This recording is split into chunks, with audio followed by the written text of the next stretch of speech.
жүрөгүңөр таза эмес, ошон үчүн Куран укканда уга албай атасың.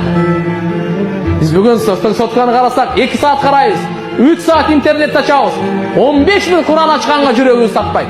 Жүрөгүбүз өлүп калган, бузулуп калган, чирип калган, сасып калган, айнып калган. Ушундай жүрөк менен Аллага барсак не болот? Ушундай жүрөк Аллага алып барсак бизге пайда береби?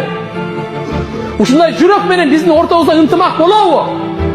Билип билбей интернетте бирisi жазып атат, айтып атат, комментарий ар балакат. Тааныйбы, тааныбайбы, ушакпы, жалабы, динге зыянбы, ахиретке зыян, буга кызыктырбайт бардыгына. Анткенде буда эмне жок да? Буда акыл жок. Буда иман жок. Ойлонот эле. Буга жооп берем, Алланын алдында жоопкерчилик жок. Жанында периштелердин сезими жок. Üstüde Allah карап турганын сезими жок.